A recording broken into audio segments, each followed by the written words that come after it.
Hi everybody and welcome to your new moon partial solar eclipse pick a card reading for September 21st, 2025.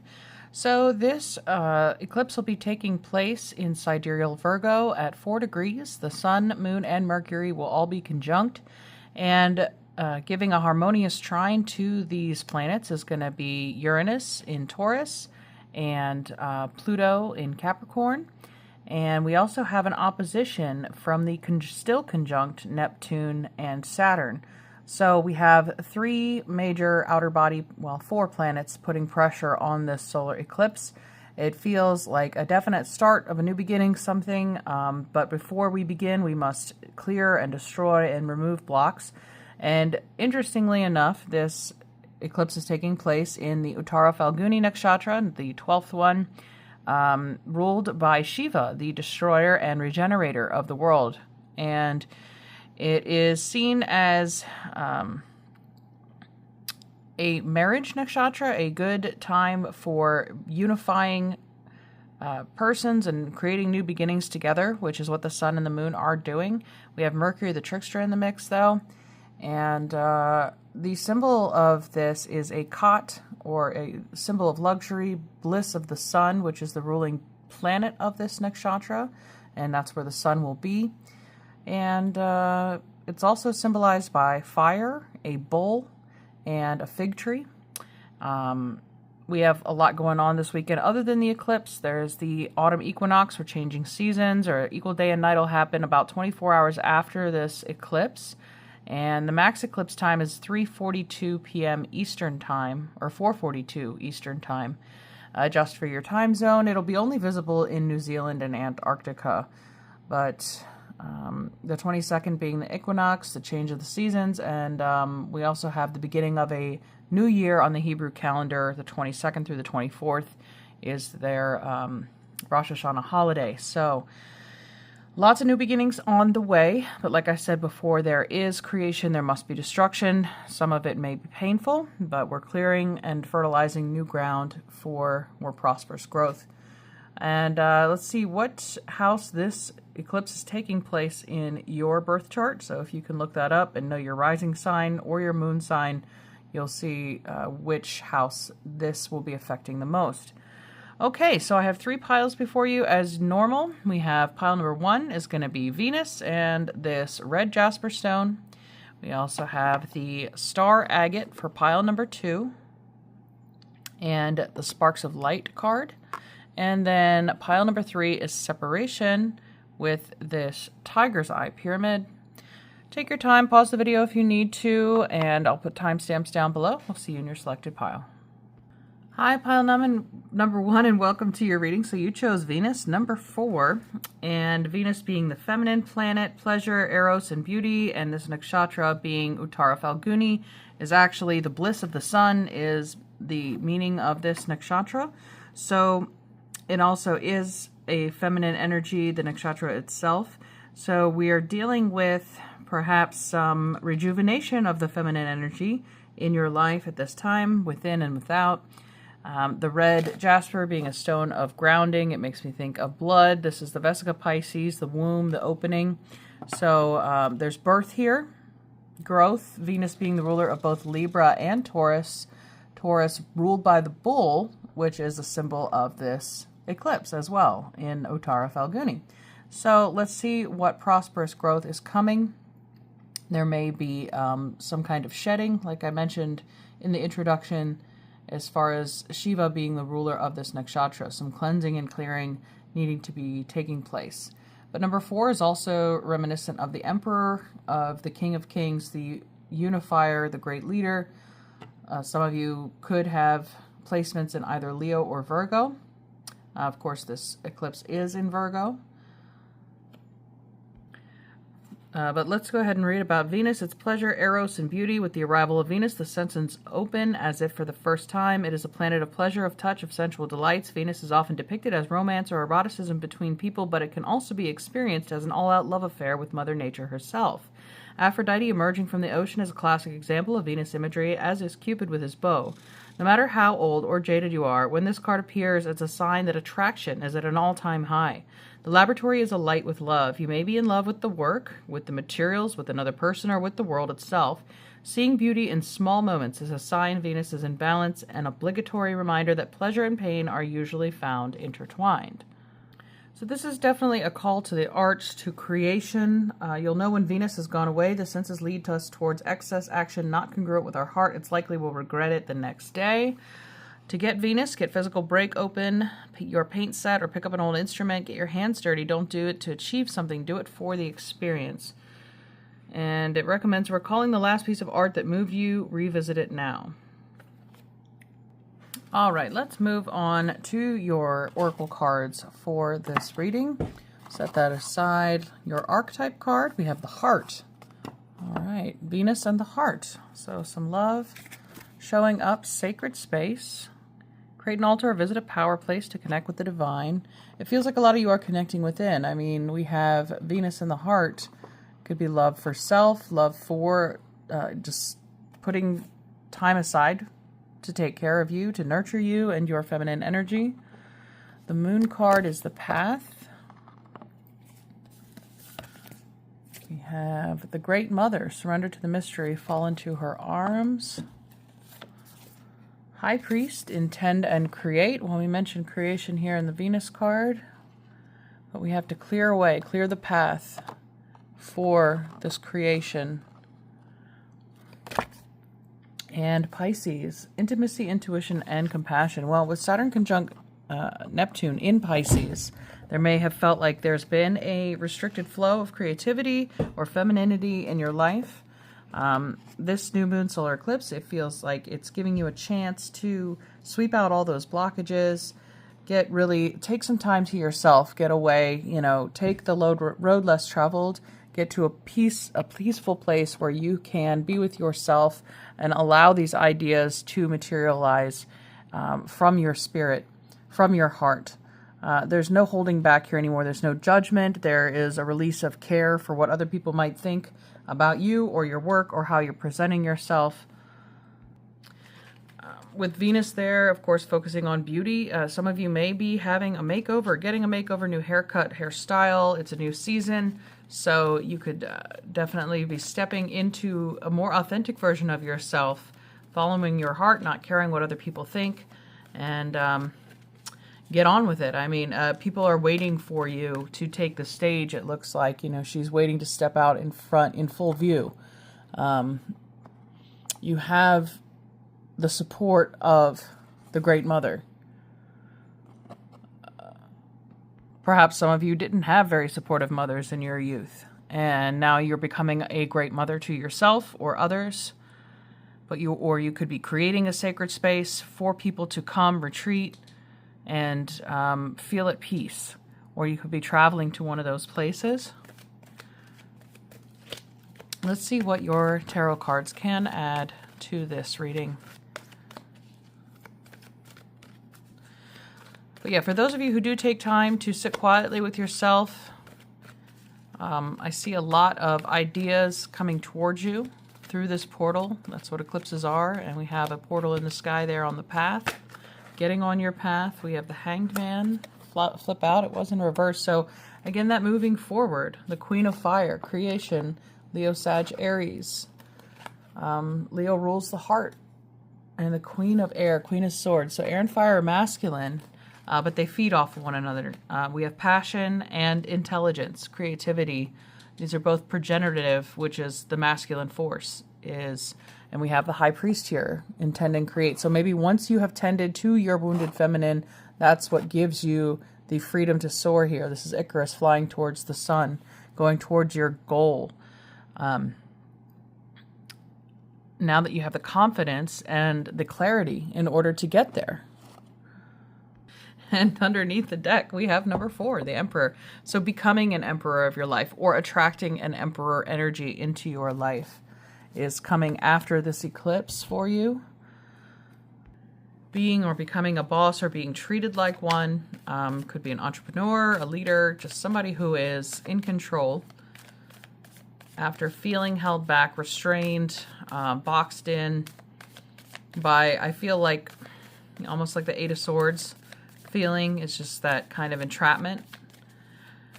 lack of confidence here. The solar plexus now shining. Okay. Journey card. Receive. Yeah. That has to do with the healed feminine. So once you remove this blockage, you give yourself time and space to receive healing. This is even, it looks like a corona, you know, from a solar eclipse. We're clearing the way, and the feminine can't receive unless it's healed. And then we have underneath is follow your bliss. So we do have follow your bliss and the path showing up here. So there's a destination, a clear route in mind that's coming forward. Doing what you love with Venus there and the heart. Not worrying about, again, judgment or prosperity or what's going to, I mean, attraction's at an all-time high, it's at with Venus there. I'm gonna grab some magic for you. Fire. Element of fire heralds new life, renewed passion, and positive transformation. And this nakshatra is ruled by fire and a bull, which is, again, that Venus energy, Taurus. Finances. Okay. And little luxurious. Yeah, generates luxurious experiences and surroundings. Absolutely. For yourself. And insight opens a third eye to strengthen intuition. Well, we do have this nakshatra ruled by Shiva, who rules the third eye. So expect a large opening in your vision, in your capability to see, receive, and create following this eclipse. It may take weeks, it may take months. Let's see if I can get a better handle on the timing for you. Just going to go back to our astrology cards, please. Any insight on timing of when things really start to blossom for pile 1 following this eclipse? All right. A square, 90 degrees, challenging situation or a mountain to climb. Okay. Okay, so we have a square, challenging situation or a mountain to climb. Yes, squares apply friction. They force change and difficulty. But in terms of timing, it looks like, you know, a quarter of a year. And we are entering the autumn equinox, so by the winter solstice, which is another quarter, you should see results. You should be flourishing by the end of December when things are in full bloom. And underneath the deck, of course, here we have Venus again, about the birth of Venus with the pearl in the shell. Things of difficulty being turned into something very beautiful. The transmutation there is there. Give and receive love, find value, see beauty. Finding beauty in the small things, and this fire card wants to come out again on top of the deck. So let's get some final words of advice for our pile 1. What do the angels have to add to this prosperous new period?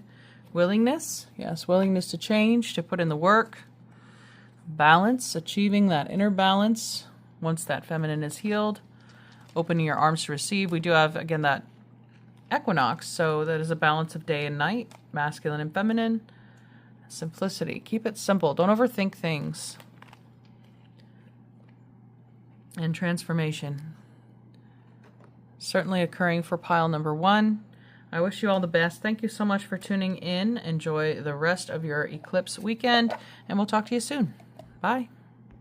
Hi, pile number 2. You chose number 46 and this agate star. So it's called Sparks of Light is the card, and the title is Hope, Sensation, and Exhilaration. The scintilla card arrives just in the nick of time, leaving a trail of celestial light to guide the way. Follow these flickers as if they are alchemical clues guiding you to an illumined state.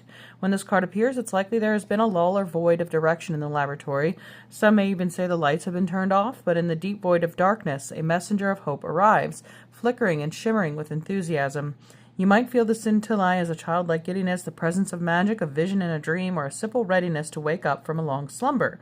Follow the physical body, follow the tingling sensation of aliveness within you, will not be led astray. Vitality, clarity, and inspiration are within your reach. You are alive. You are a vital being. Appreciate this moment. One spark leads to the next. And I don't believe it, but I shuffled for these alchemy cards at random. I assigned the charms at random, and look at all the symbols, the stars. sparks of light and surrounding this. So it makes me think of like a comet trail too, and we do have that interstellar object moving towards us or whatever, but this is leaving behind little flashes of hope, light, inspiration in the darkest of hours. There's just the tiniest spark can ignite a fire that can consume thousands, millions of square miles. Like fireflies and fireworks, this card is linked to the spirit or the summer card. If these two appear together, you're likely in for a midsummer delight. Well, we're coming towards the end of summer. We're closing the chapter and approaching the autumn equinox in the northern hemisphere, but the light is beginning to return in the southern. So we are all in a state of transition. Let's see what your oracle cards can bring for us. But the star being associated with the star card, Uranus, Aquarius, the unexpected. We have Uranus making a harmonious trine to this new moon. The threshold, yeah, standing at the threshold, 45. Things are about to change. We're about to dive in. All this lower chakra energy, red, orange, yellow. The trees change in that color too, to the base chakras, grounded feet on empty, on solid earth. But it's like a spark of inspiration that's going to get you to go, to jump, to take a leap of faith. That's interesting that we have, 45 and 46? Could be significant ages. All right, let's move on to, the eagle. See from a higher perspective. We have the third eye illuminated here. Shiva is the ruler of this nakshatra, who is known for the symbolism of the third eye. So clarity is coming, awakening. Sub rosa, hidden in plain sight, mysteries, learning and teaching. So on the verge of discovery, it feels like going higher than you've ever gone before, pushing boundaries, limitations, and reaping the benefits of taking that risk, of taking that leap. We have fear as your Queen of the Moon card. So yeah, feeling restricted previously. Maybe some of you are coming from pile 1, but fear and thought, all these birds are air, being the responsible for caging your confidence. And this is a number 11. This is a portal. Okay, so maybe by October 11th, that'd be 10/11, or November 11th. We have another portal coming in, house 2. That's a Roman numeral 2.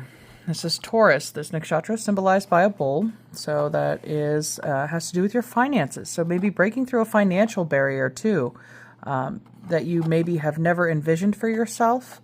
There's a bit of hope here. It looks like a dove carrying an olive branch, that typical symbol. So let's see your journey cards. The process and future self. Okay, wow. So you're getting a leg up from your future self, saying you did the work, you put in the effort, and now we're giving you a reward, a lift up. It feels like being elevated with the birds here as well, being lifted up out of this lower vibration of fear. You're coming out of these lower chakras. We're stepping into the higher ones, the third eye, the crown chakra connecting. We're moving away. Even look, it looks like this crescent moon, like right after or before a new moon, or the eclipse is only a partial, so it's not total. But the sun, the brightness on the other side, in regards to maybe there was fear surrounding your physical security, your finances, your home. But this is telling you that you're on the edge of expanding. And your goddess card is in infinite supply, Sedna. You're supplied for today and all of your tomorrows. So expect a great gift, a great blessing. If things feel tense, if you're on the edge about something, this is saying have no fear. You will be caught in time. Your future self is going to thank you for the decisions your past self made, whether that was to put away a nest egg or an investment or something that's going to multiply and save you, essentially, from falling. Okay, so this rose card, the hidden in plain sight, seeing from a higher perspective. So what is unseen is becoming seen. Eclipses have a great way of revealing things to us, revealing mysteries, learning and teaching, learning important lessons. You could have had a very strong spiritual or coach or teacher that, it's like getting a kid to jump off a diving board for the first time. It takes a lot of encouragement, support. You have either that from your guides or a physical being here in this realm that is providing guidance. When the bird pushes her young out of the nest, it's to teach them to fly. So what may feel like destruction, like Shiva is known for, he's also the god of regeneration. They're giving birds wings. They're giving them a new way to fly, a new confidence in themselves, too. There's a huge overcoming of fear, insecurity here. And you're being rewarded for it. So I'm going to look at this. Time to shine creates energetic resonance for golden opportunities. Yeah, shine like the sun. Self-confidence, strong self-belief and a sense of worth. And perseverance, the motivation to keep going despite the odds. Absolutely. So there's going to be a huge fear conquered here. A newfound belief in self. And trust in self, too. All right, now let's expand with your tarot for this pile.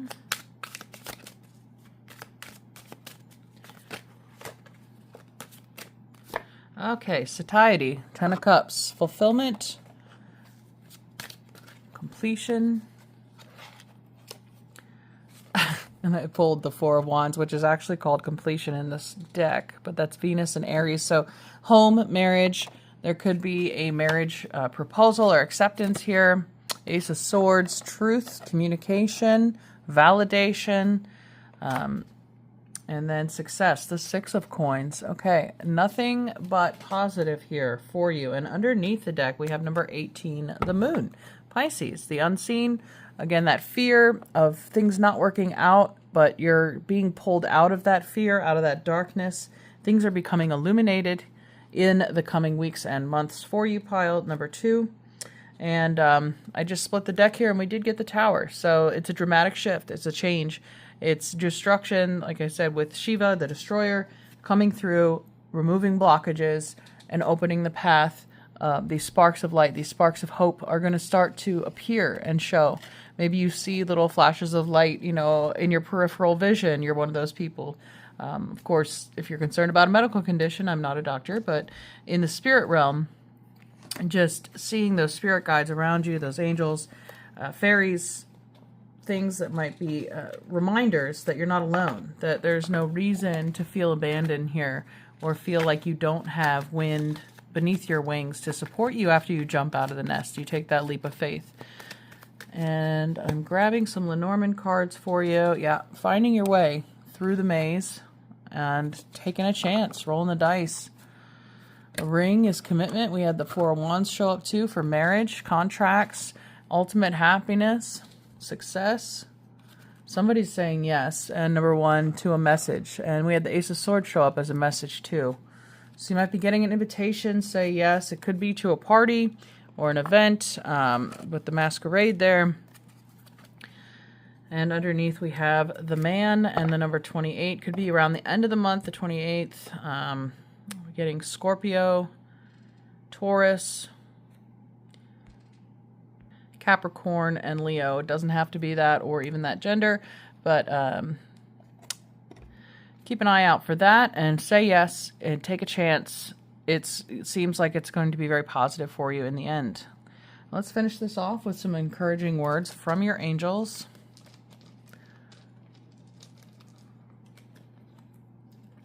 Power.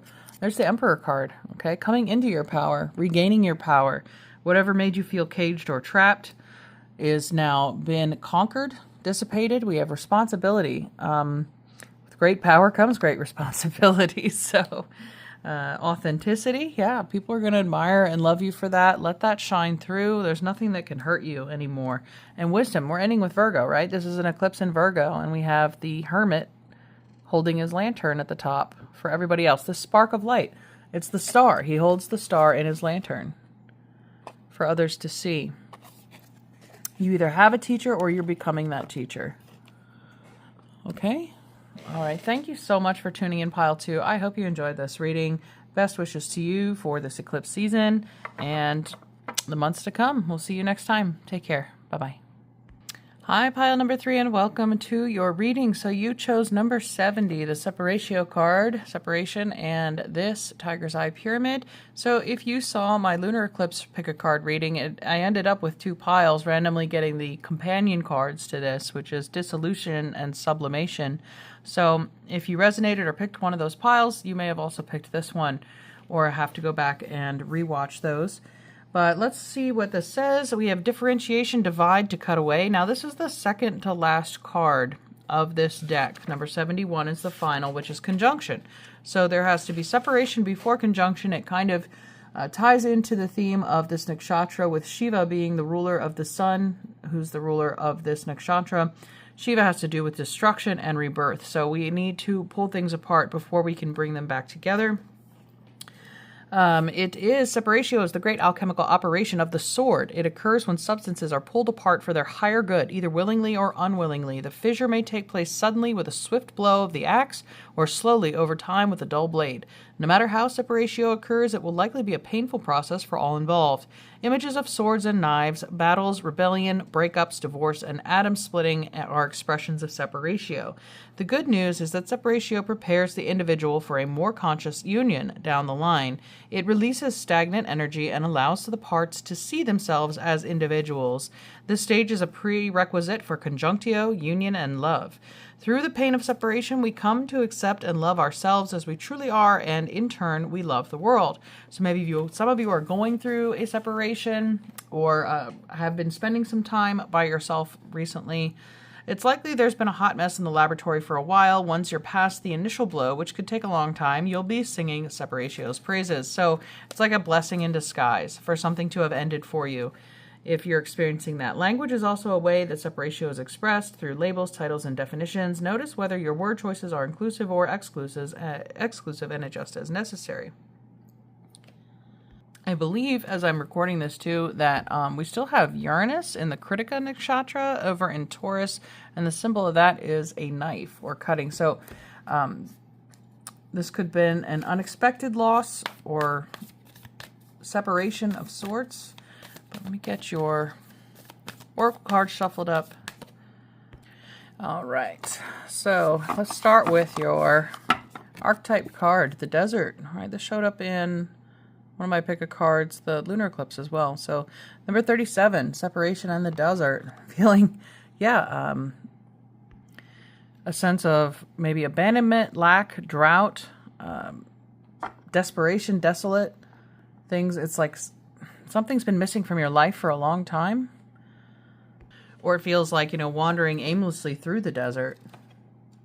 Or, the parable of Jesus spending, 40 days in the desert?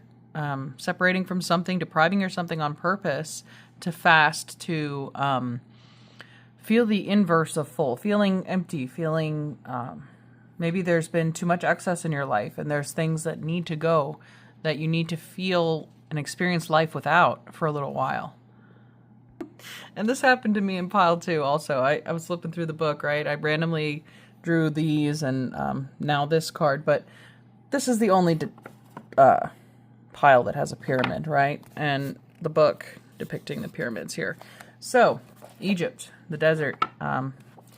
Let's see, the drought, the wasteland, the badlands. The desert leaves us disoriented, desperate for direction, grasping for meaning, longing for solid ground. For endless miles, we are confronted with a lack of clarity and existential dread. We are thirsty, hungry, pleading with life to get back to normal, to become animated by the simple pleasantries of day-to-day life. The desert offers no such comfort, and all must pass through it.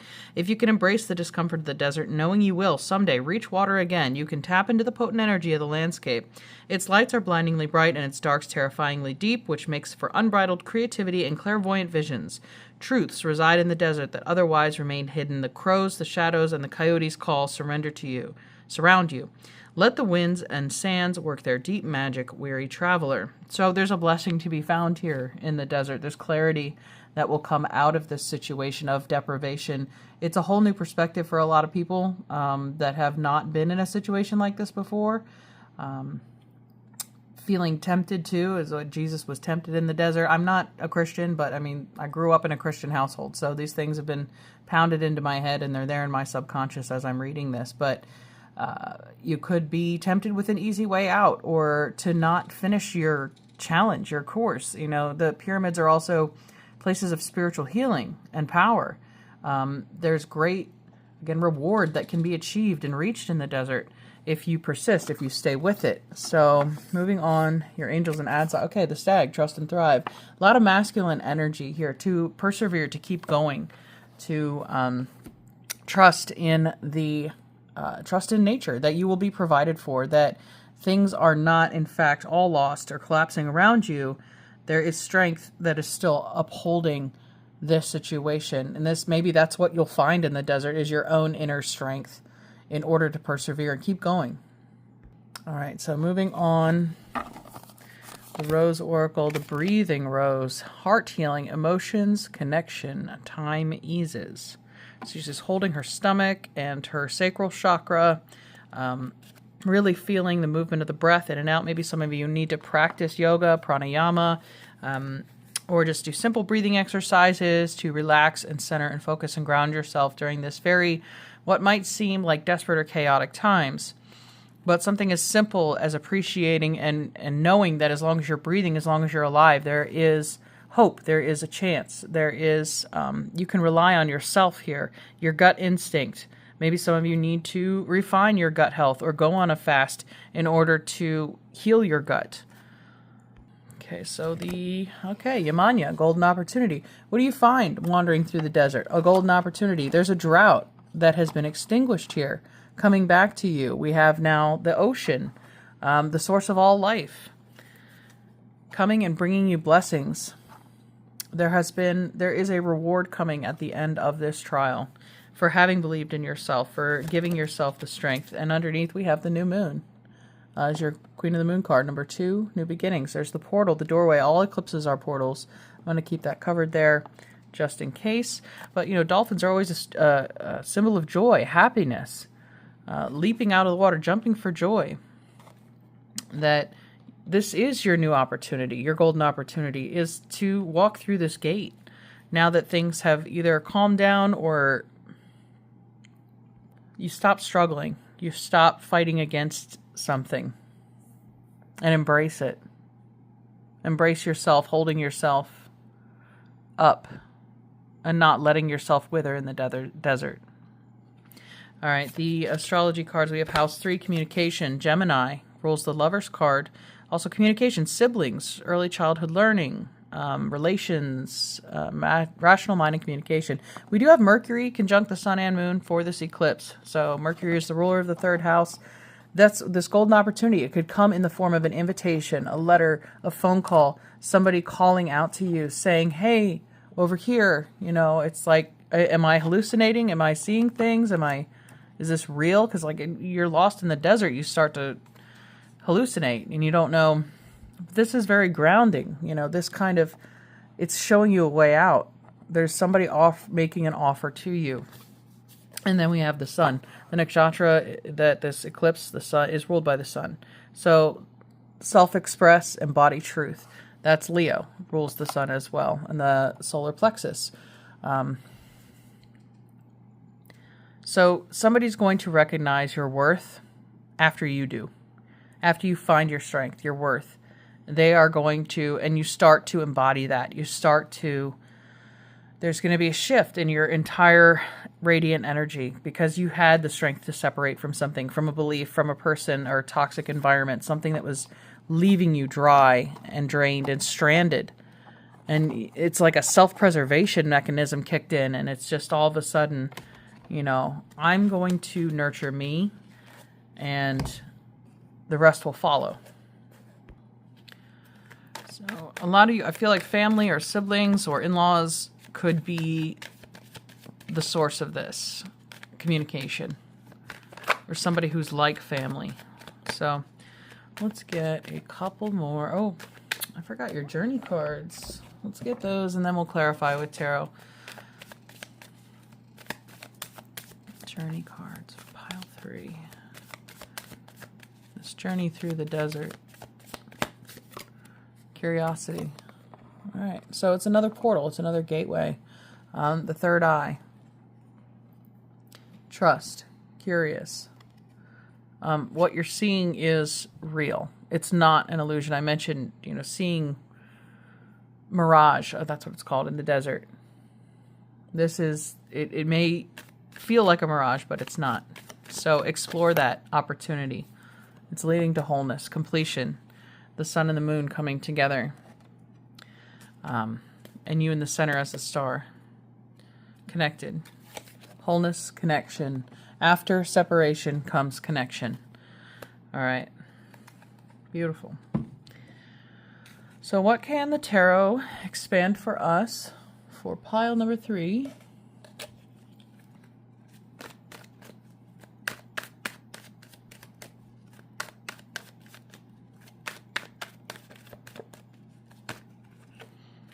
Okay, that's too many. A cluster of cards flipped over, so can't take them all.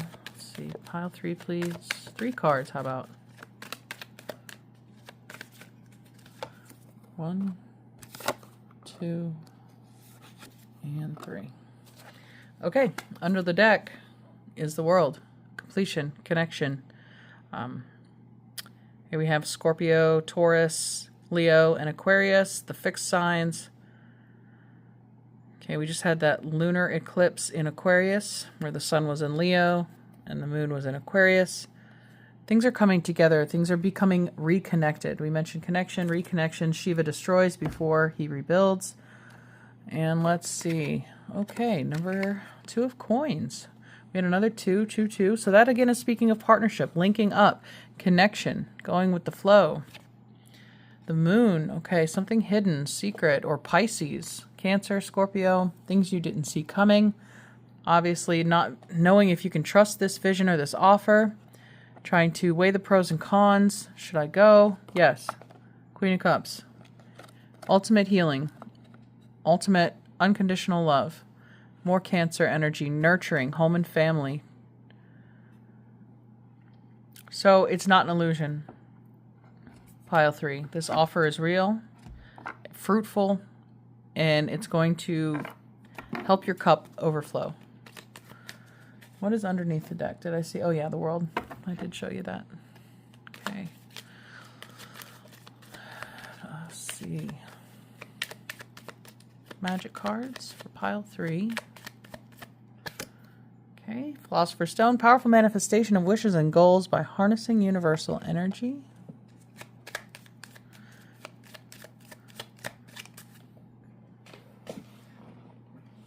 One enchanted evening, the perfect night. So we have the moon, night showing up again, and the sun and the moon. Masculine, feminine, balance, in harmony. Once again, it's like restarting the sun twice. I can't. It's too great. Breaking bad habits. Just focusing on the word breaking. That's separation, breaking apart. Self-acceptance, excellent mental health, and letting go of vices. So I mentioned the fast, the desert. Maybe it's a digital fast or whatever you need to take a break from, depriving yourself in order to find new meaning or insight, getting rid of external distractions to look within, and healing, just healing of the mind, true healing of the mind, body, and soul. That's what the Queen of Cups is there for. You're embodying that or you're meeting that through an offer. Underneath the deck is the Trinket of 5, manifesting money and income. So it results in prosperity where there was none previously. Okay, let's end this off with some messages from your angels, please. Pile 3. And we have discernment. Okay, that's that clarity of mind. And you're at a crossroads maybe. It's like you're feeling lost in the desert, right? Clarity's coming to show you the path to the new beginning, to the doorway, the golden opportunity. Expectancy. So expect a gift to show up in the next 3 to 6 months as a result. Or expectancy is just that offer that's coming to you. Accept it. Accept the offer. All right. Don't need to say anything more than that. And another doorway being illustrated for you. So this portal is immense. It's massive for you. I see an entire shift coming, pile 3. All right. Thank you so much for tuning in. I appreciate it. And we'll see you next time. Take care.